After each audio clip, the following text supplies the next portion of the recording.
हजरत इमाम अली अलैहिस्सलाम ने फरमाया, उन लोगों में ना हो जाना जो अमल के बगैर आखिरत की उम्मीद रखते हैं, तवील उम्मीदों की बिना पर तौबा को टाल देते हैं, दुनिया में बातें ज़ाहिदों जैसी करते हैं और काम राग़बों जैसा अंजाम देते हैं। कुछ मिल जाता है तो सैर नहीं होते और नहीं मिलता तो कनात नहीं करते। जो दे दिया गया है उसका शुक्रिया से आजिज है, लेकिन मुस्तकबिल में ज्यादा के तलबगार लोगों को मना करते हैं लेकिन खुद नहीं रुकते और उन चीजों का हुक्म देते हैं जो खुद नहीं करते।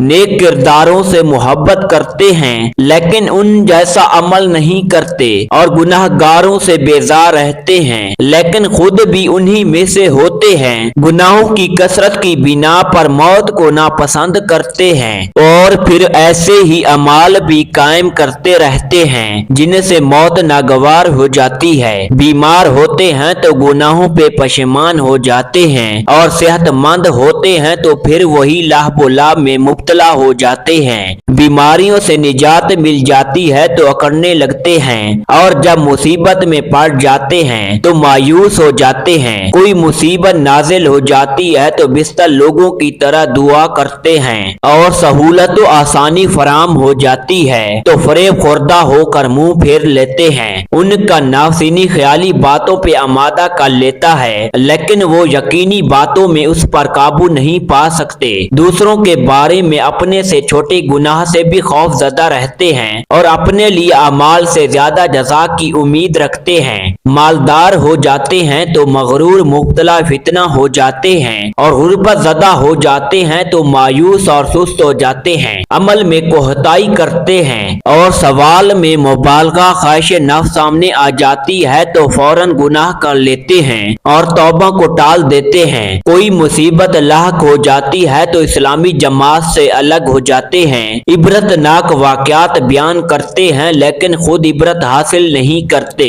नसीहत में मुबालगा से काम लेते हैं लेकिन खुद नसीहत हासिल नहीं करते। कौल में हमेशा ऊंचे रहते हैं और अमल में हमेशा कमजोर। फना होने वाली चीजों में मुकाबला करते हैं और बाकी रह जाने वाली चीजों में हमेशा सुस्ती से काम लेते हैं। जो हकीकी फायदा है उसको नुकसान समझते हैं और जो हकीकी नुकसान है उसको फायदा तस्वुर करते हैं।